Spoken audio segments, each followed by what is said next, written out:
Welcome to Gospel Tangents, the best source for Mormon history, science, and theology. I'm Rick Bennett. I'm excited to continue our conversation with Sandra Tanner about Pauline Hancock, one of the first female leaders of a restoration group. It was called the Church of Christ. And we're going to dive in, and I'm going to ask if Pauline ever considered herself a prophet or if she ever had a vision. So see what Sandra has to say about that. So Pauline would have never claimed to be a prophet or anything. Mm-mm. No, she was the head of the group. She was the head of the group. And the president? Preacher. Preacher, okay. So she was the minister for the church. I think there were a couple other men in the church that at times preached as well. I don't think she was the only one that preached there, but she was the main one. But never claimed to be a prophet. Now, she did claim a vision of Christ. Oh. When she was... That sounds like prophet material right there. Yes. Well, this is before the group started meeting as a church.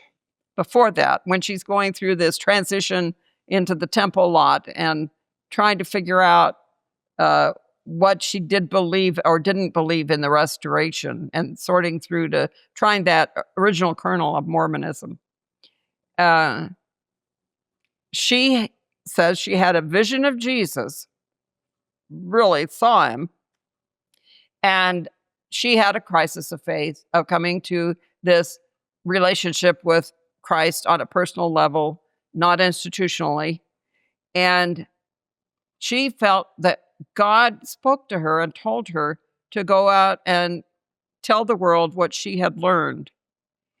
And that she said to Christ, "But God, I'm a woman.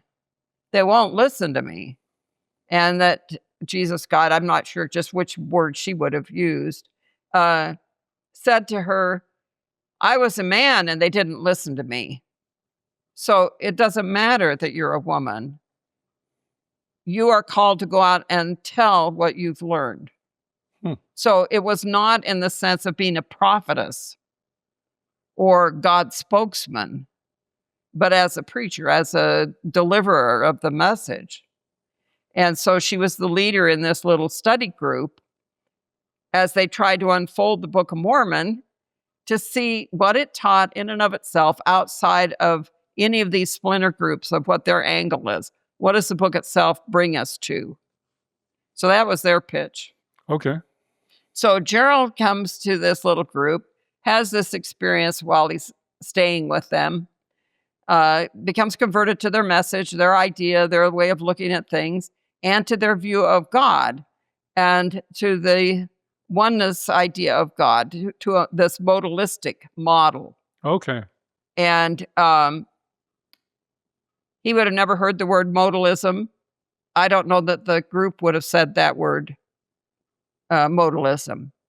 They just believed the Father, Son, and Holy Ghost were one God. And kind of like ice, water, steam, three different modes. Yeah. That's where modalism comes from. One God.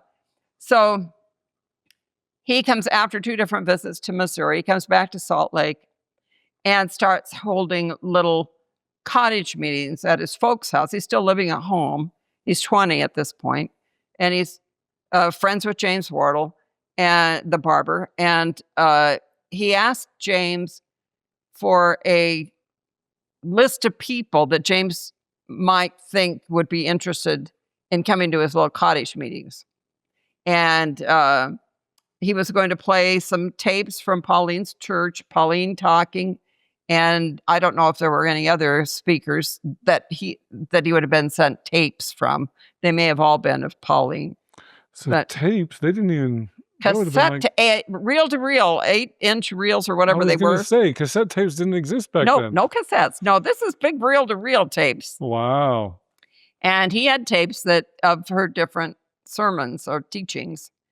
And so he wanted to know if anyone wanted to come to this little group, and they would discuss these issues about early Mormonism, play Pauline's tape or whatever, and he would talk about the different issues involved. And so it was kind of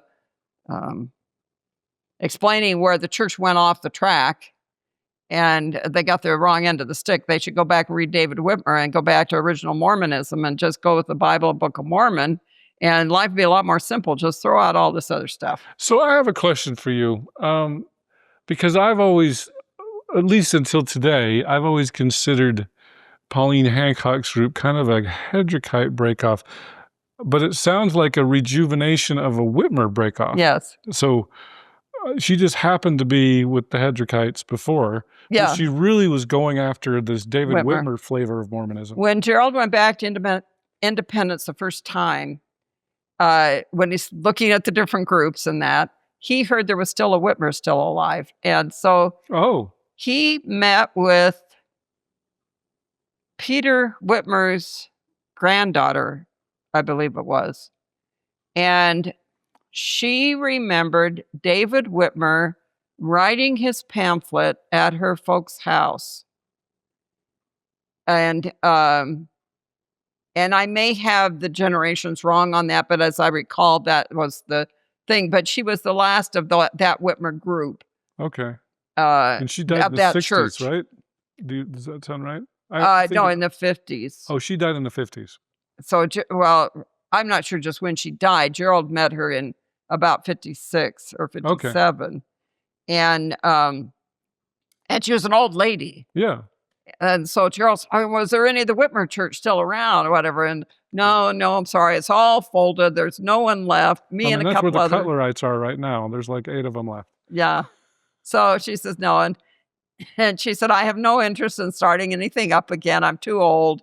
It's all over, And that's so Pauline really was a rejuvenation of the Whitmerites. Of the thought of that, but not any direct tie. Right. But yeah, so it's a rejuvenation of the Whitmer kind of thinking.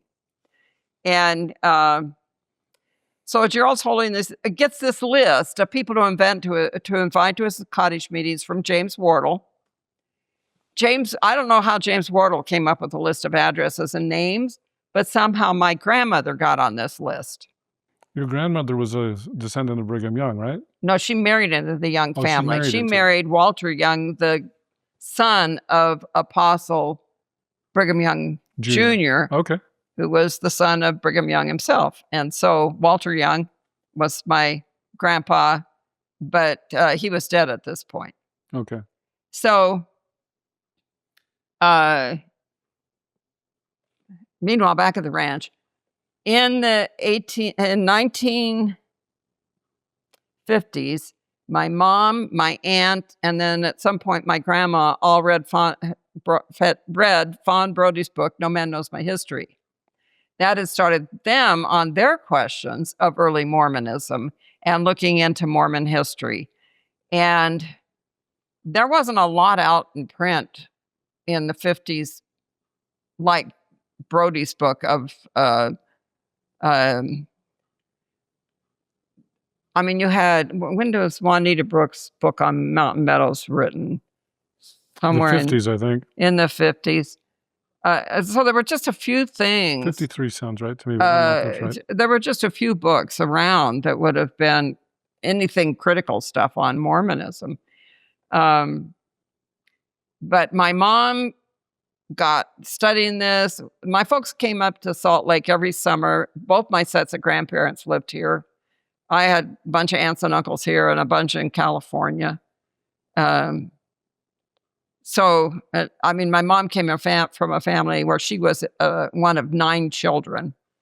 And so I've still got all kind of cousins all over. But my dad's family had a number of aunts and uncles around too. So my mom and my aunt somehow find out about James Wardle's barbershop. Now, I assume this is through Sam Weller's bookstore, but Sam Weller's bookstore, which is still in business today, was going back then. And at Weller's Weller's bookstore, in the back corner, if you knew where to look, was all the polygamous stuff, the anti-Mormon stuff, all the oddballs writing on Mormonism. It was all back in a given area that out of the way of the general public. So somehow my mom and my aunt had been into Weller's bookstore, looked through stuff there. Somehow or another, they heard about James Wardle. They go to his barber shop, he tells them about Pauline Hancock's group, which is putting out literature. They ran a weekly newspaper ad in the Independence paper, and a Bible, Book of Mormon teachings. And so they would talk about some of these different problems in these different articles. So James puts my mom on contact with Pauline and her group. I don't know this as a teenager. I don't know this is going on. I know my mom's having questions about Mormonism, and I know her and my aunt are just spreading books and photocopies all over the front room floor. I come home from high school, and they got stuff all over the place that they're pouring through. So at this point, I'm defending the faith, going to seminary, and my mom and my aunt are going into apostasy. My folks were married in a temple, but at this point, the garments are gone, and they got apostate literature all over. So I have questions from that, and then I start Institute of Religion and ask questions. At the U or somewhere else? No, this is Southern California. Oh, Southern California. They were just starting up the institute. Well, the seminary program had only been going for just a few years. I mean, I think I was in the first rung of seminary classes down there. And Institute came in just shortly after they started the seminary program. So it may have been going for 2-3 years, but that was at UCLA and USC. The year I started going to Institute was in my senior year of high school. So this would have been in 58. They started to have Institute in the San Fernando Valley. And so I'm going to evening Institute classes and asking some of the things my mom had asked about. That made you popular a bit. Yeah. Well, the first year, I don't think, and when I was in 12th grade and asking questions, there wasn't a whole lot of things that were bothering me. The one thing that bothered me, one of the first things was I rode with my Institute teacher to the ward house that had the Institute program in it in the evenings. And because it was across town from us. And he just happened to live in the fairly close area to me. So we rode together. But he was telling me on one of these car rides about his friend that had evidently committed murder and was in the California penitentiary, I believe, on death row. Wow. He's in for murder, and I may be inferring he was on death row. But anyways, he was on because of a murder charge. Because this is important to the question that comes up. So, can a murderer be forgiven and go to the celestial kingdom? And Mormon answer is no. Paul? The Apostle Paul was a murderer, wasn't he? Yeah, well, that doesn't count in Mormonism. So, anyways. You're talking about blood atonement here, I guess. No, this is just on the question of, can a murderer be forgiven and go through temple rites? Is what the question is going to be. Okay.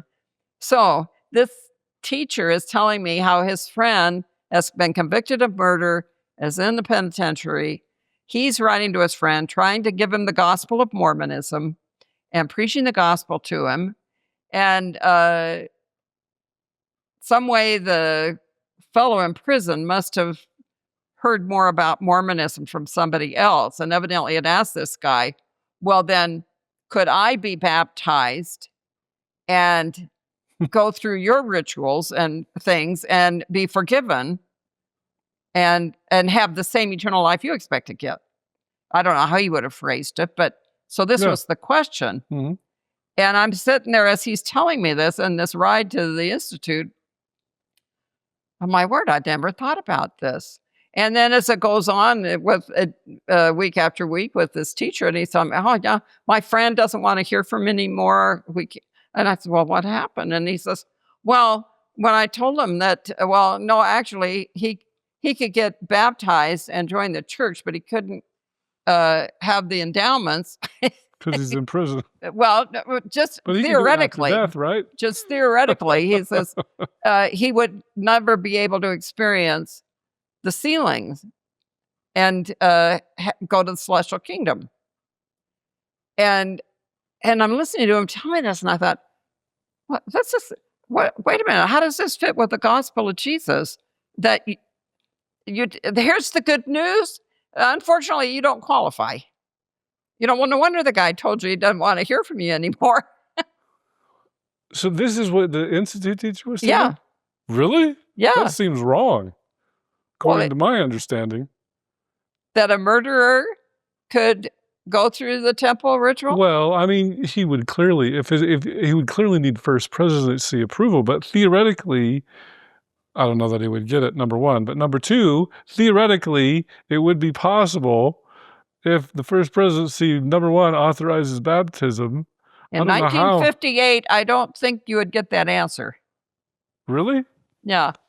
Well, my institute teacher the institute teacher didn't believe he could offer him any hope of temple work being done for him. Because my understanding today would be, well, we'll just baptize him for the dead anyway, and then we'll give his temple rights after he dies. And so theoretically, there's no impediment, but practically speaking, it would be very difficult for him, number one, to be baptized, number two, pretty much impossible to go through the temple as a prisoner. Well, yeah, but this was talking about, in general, could a murderer be offered? And so the Institute teacher said no. Right.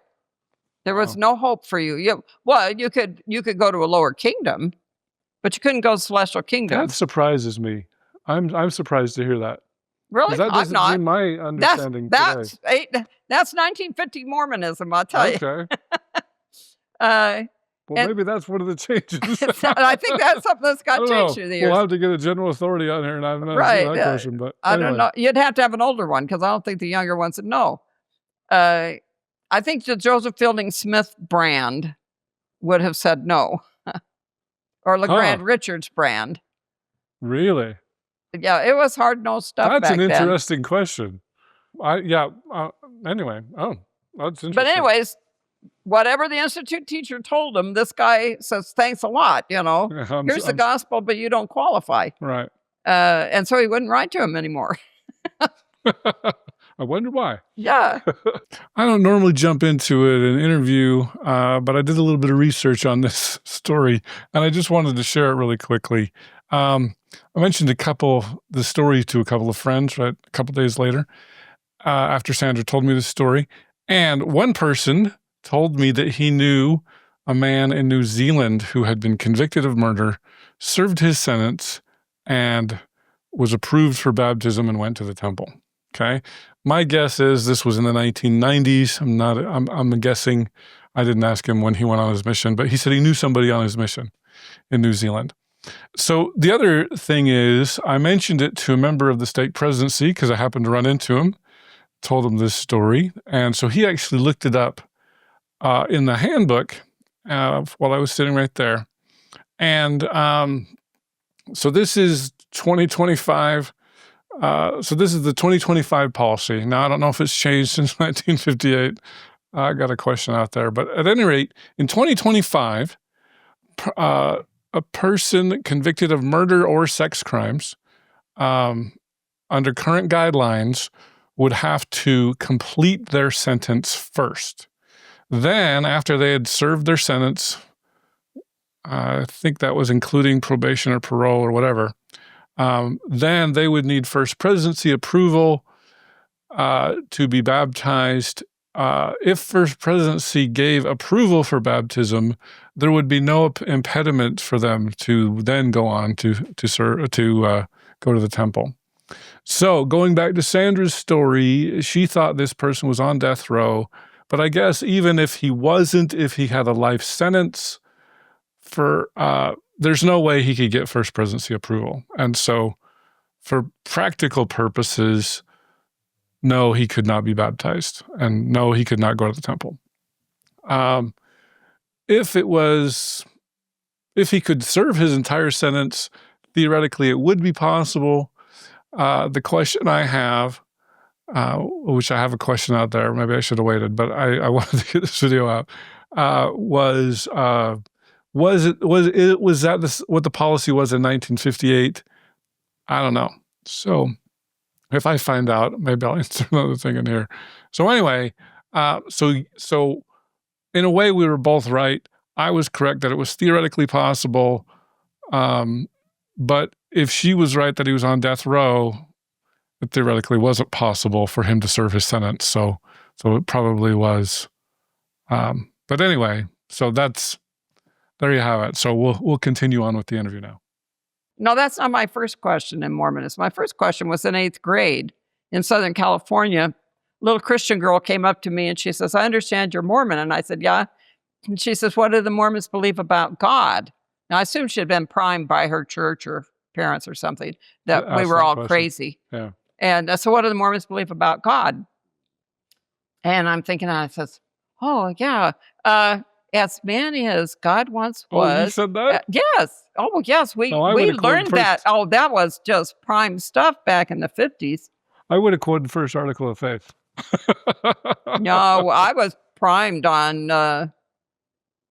as many as God once was, as God is, man may become. Okay. And I just proudly said that to her, and I was so proud that I remembered how to say that.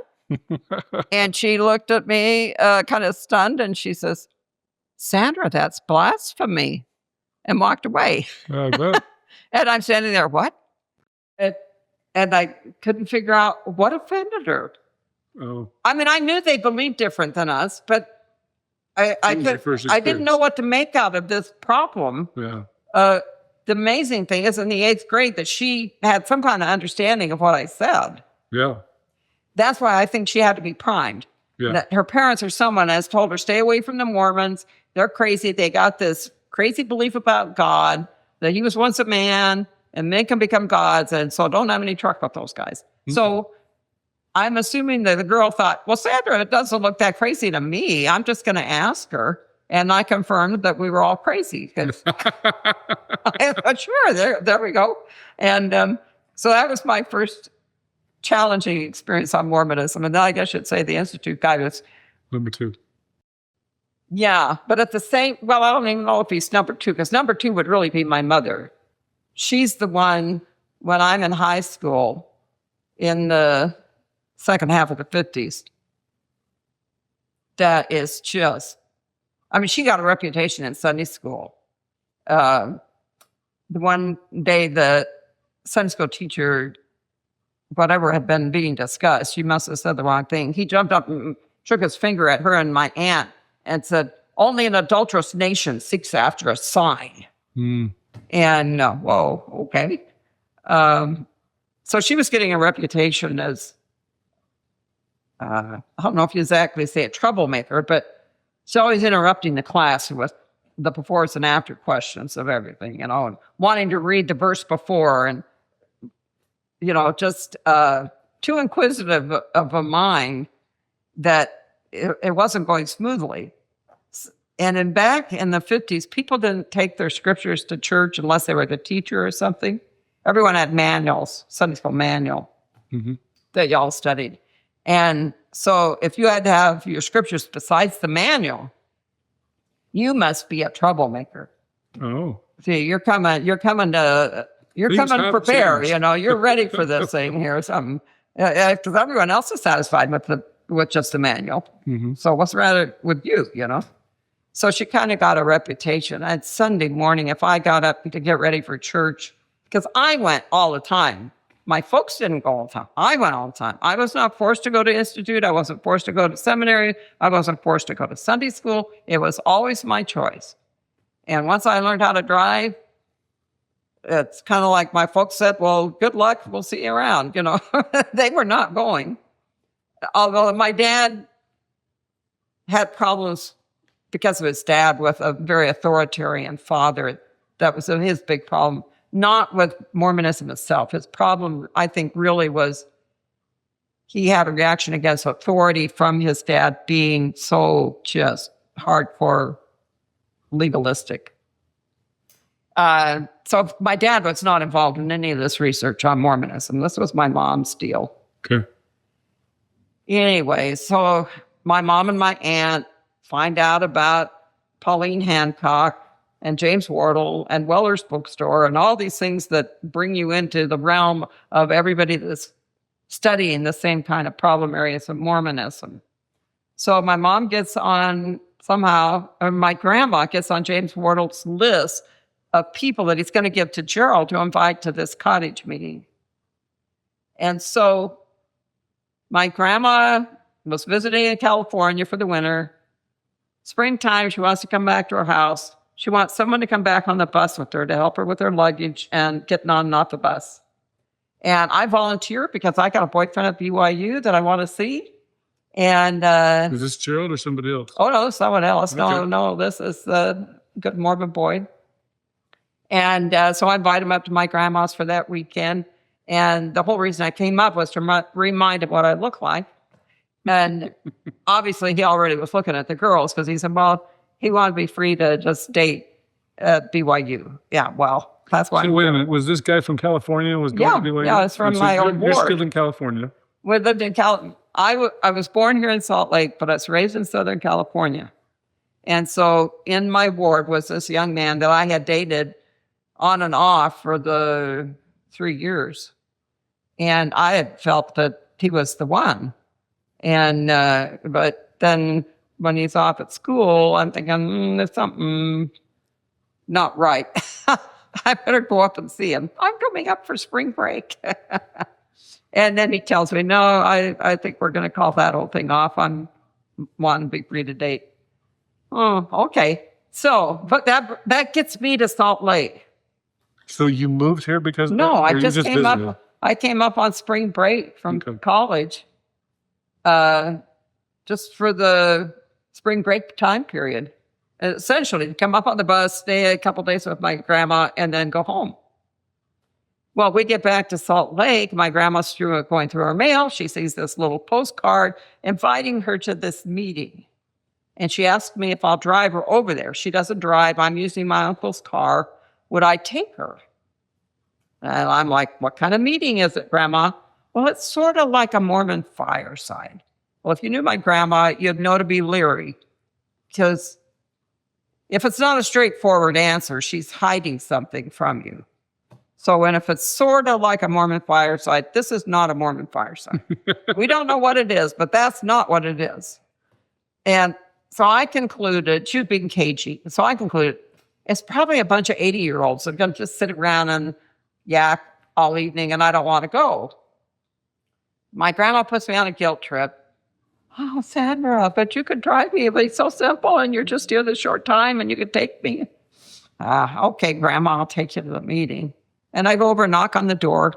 And this nice-looking man named Jerald Tanner answered the door. And I thought, well, this isn't going to be so bad. So Jerald's talking about the group in Missouri and his studies on problems of Mormonism. And he plays a small part of something of Pauline's. I couldn't tell you even now what it was. And talks about some of the things she discussed. And there was just differences between Book of Mormon followers and Mormonism teachings later that we need to get back to the Book of Mormon. These things that come later are in opposition to the Book of Mormon. And we need to scrap all that and just go back to the center teaching. And, well, it wasn't a big shock to me because it was stuff I'd heard my mom throw at me for the last several years as she's going through her crisis of faith. But she was my mother, so she doesn't count. But a real cute 20-year-old, he's worth listening to. So after the meeting, I went up and said, that was so interesting. Why don't you come over to my grandma's and tell me more? Oh. So he comes to my grandma's with all his books and photocopies and all this stuff. Really? And so he starts showing me So Whitmer. he had basically already joined the church or Yeah, he'd already, or yes. group? I don't know. Would you call it a church? Yeah, I mean, if it walks like a duck, it sort of quacked like a duck. It was a church. And he had got baptized there and become a member of this little Church of Christ. So Is that what they called it, the Church of Christ? it was called Church of Christ. So just Church like of the Christ, Temple Law. Bible, Book of Mormon. Okay. Oh, that was the official name? Well, I don't know if it's official, but that was tagged on to differentiate from all the other Church Temple of Christ. Law, yeah. So the other Book of Mormon, Bible, Book of Mormon, though. So Jerald's tried to tell me all these things that he had read and Whitmer's pamphlet and changes and the revelation has been changed and all this stuff. Yeah, no, somewhere in the evening, I said to him, oh, by the way, I'm a great-great-granddaughter of Brigham Young. Because that's always a good line to impress the Mormons with, you know. And Jerald says, oh, how interesting. So have you read any of Brigham Young's sermons? Uh-oh. And I said, no, not really. I know probably their stories, but no, I haven't read his sermons. Well, would you read a few of them if I brought them over? Well, yeah, I guess so. And so next time he comes over, he's got these copies of different Brigham Young sermons. Okay, here's one on Adam God. That Adam God is the only God and the one that we worship. And my mom had mentioned this before, but I'd never really taken it seriously or looked up any references on it. I thought, well, they aren't teaching that in Sunday school. Here's a couple of different ones on polygamy. Will we ever gain statehood without denying polygamy? No, never. We will never give up polygamy for statehood. Well, that didn't work out. And here's a sermon on polygamy. Not while he was alive. Yeah.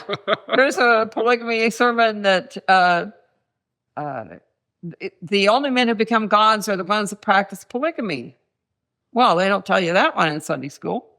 Will the Civil War free the slave? No, these are all Brigham Young sermons. But then Jerald showed me blood atonement sermons. And he showed me the one specifically that was a real deal breaker in this whole thing was, let me suppose a case. Suppose I found my brother in bed with my wife. I would immediately put a javelin through them both, and this would save them. They could have exaltation, whatever, salvation. And I would be justified. And this is loving your neighbors yourself. And there's certain sins you could commit the blood of Christ won't cover. And I am just horrified. I cannot tell you how horrified I was reading this. Because I was raised to practically worship Brigham Young, not Joseph Smith. I didn't get all the Joseph Smith stories. I got all the Brigham Young stories. Well, you're being a granddaughter, you should. Yeah.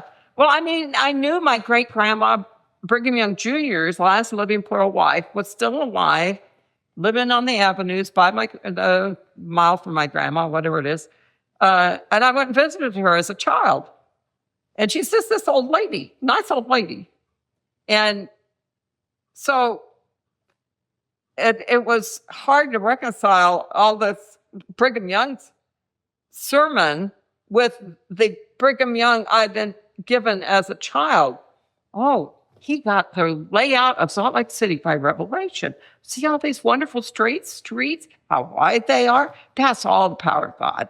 You see the tabernacle, isn't that wonderful? You could drop a pin and hear it. Isn't that wonderful? See, that's because he got revelation. Our beautiful temple, it was by revelation. So I have this beautiful image of Brigham Young. And Grandma Young, of course, this would be, she married Apostle Brigham Young Jr., but she was just this nice old lady. There was nothing offensive in any of this. And I'm reading this sermon of Brigham Young, and it is so opposite everything I've ever read. I was just startled. And my immediate reaction was, God did not tell Brigham Young to teach this sermon. This cannot be from God. This is not the God I read about in the scriptures. And so I rejected Brigham Young out of hand at that point. Brigham Young scrap. He's not in the equation. Whatever else I'm going to believe, it's not Brigham Young. That guy's toast. All his sermons fell through, and this is a horrible sermon on killing people to save them that just can't be God's way. So then I say to Jerald, okay, I'm ready to read whatever you got. So he gives me Whitmer's pamphlet. He wants me to read that, all about the changes in the Doctrine and Covenants. And so I go down to Sam Weller's and buy a copy of the 1833 Book of Commandments and a current triple combination. That was a pretty recent thing to have triple combination. And I mean, people don't even think about it today, but back in the 50s, you bought the Book of Mormon separate from the Doctrine and Covenants at Pearl of Great Price. And it was right around at that time that the church started to make the three together in one book. Then I didn't even think about sticking the Bible on there too yet. Mm-hmm. But you got a Book of Mormon and DNC and Pearl of Great Price separately. For the most part, I think there were a few. They were double combinations, huh? Yeah. So in the late 50s, I think it's when this idea of putting all three together started to really catch on. Okay. And so anyways, I bought one of those at Sam Weller's. And I came home and I got my grandma, this Grandma Young. Her maiden name's Pierce. She goes back to the Pierce family who were involved in the Mount Meadow Massacre. So I have a great heritage here. Brigham Young on one part, Mount Meadow Massacre on the other. Anyways, so Grandma Young and I sit down and read the Book of Commandments against the current Doctrine and Covenants. And so this verifies what Whitmer says in his pamphlet that Joseph Smith was changing the revelations. It also was the first time I really read the Doctrine and Covenants. I mean, I'd taken a seminary and Sunday school stuff, but I'd never read it. I had read verses. Right. You don't have to read the whole thing. Just read what they tell you. Yeah, if it came in the manual, it said read this. Okay, that's all I read. Yeah. And so reading the Doctrine and Covenants, I thought, a lot of this stuff sounds kind of corny. Just the tone of it just sounded corny to me on some of it. But then you hit the stuff about the gift that Oliver Cowdery has of working with the rod. And of course, I didn't understand all the magic stuff at the time, but I could see they made a difference there of changing this, of trying to hide.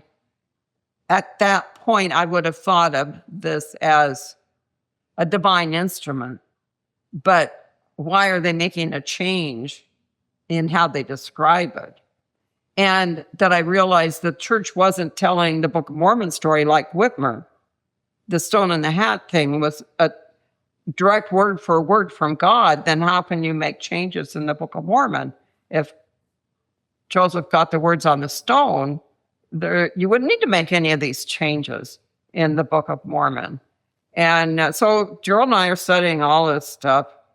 My courtship was studying Mormon history. That's all we did. I mean, we obviously got to where we held hands, or we wouldn't have got married. But we had a whirlwind romance. Got married by a Protestant minister in my mother's front room. And was she pretty happy with Jerald, your mother? No. Oh. And this goes back to Pauline's group. My mom had already been in touch with Pauline's group. And because of research she was doing that Pauline had done also, and had put her in contact with them. So she was aware of it. My mom had already written to the church historian's office. I have a couple different letters of hers to Joseph Fielding Smith. No, to Lund, who was assistant historian at the time, I think. And so she's writing to the historian's office before I even meet Jerald. So already stirring up trouble. So she had already had contact with Pauline's group. She felt they were some sort of fanatic cult group, splinter group of Mormonism. And so she was afraid I was being sucked in to an extreme crazy group of some kind. She didn't know exactly what it was, but she felt I was going into some cult in Independence, Missouri. And very worried about where this was all heading. Because of that. But wasn't she happy that you were kind of seeing the light? I mean, but you don't leave the church. Oh, So she knew there were problems with the church, but she wasn't going to leave the church. Oh, no. Because you lose your family if you do that. Oh, okay. So she still believed in like temple marriage and that No. kind of thing. No? No, but you have to stay on the rolls of Mormon. You can smoke and drink if you still go to church. If you some way uphold Mormonism, you can break the word of wisdom. They'll forgive you for that. They just don't forgive you for apostasy, but they'll forgive anything else. So you could ask hard questions in Sunday school, and that's okay? Well, I don't know. Well, obviously, my mom thought it was okay because she instigated me asking hard questions. But in the ward, it wasn't okay. People were not disrupting classes with real questions. Okay. And my mom had... So she didn't mind being a heterodox but she was still going to church. And you were still going to die a church member no matter what. So. Yeah, right. I hope you enjoyed our conversation with Sandra Tanner. By the way, we're giving away a free copy of Lighthouse, the Jerald and Sandra Tanner, Despised and Beloved Critics of Mormonism. So go to gospeltangents.com/contest, and you could win this book right here, an autographed copy. In our next conversation, we're going to talk about that famous First Vision account, the 1832 account that was ripped out of the journal by the church historian Joseph Fielding Smith, who later became prophet. Did Sandra have anything to do with that story? At the time I'm writing to Joseph Fielding Smith, I have no knowledge. I am just assuming they have to have a first account of the First Vision. And that's what I want a copy of. Well, we know at some point Joseph Fielding Smith cuts out the 1832 account out of the book it's in, the ledger book. You caused him to cut it out? I think he cut it out back in the time of Levi Edgar Young. I mean, this is my assumption, that at that time he cut it out because he realized it was it was problematic, and he didn't want anyone else coming across this. So he just cuts it out. In case Levi Young tells somebody about this, they go to look in the book, it won't be there. Thanks for listening, and I hope you to continue to enjoy Gospel Tangents. Consider becoming a Patreon or go to gospeltangents.com/shop, and you can get a cool tie, a hat, or even a nice mug. You can also get a sweatshirt. So check it out at gospeltangents.com/shop.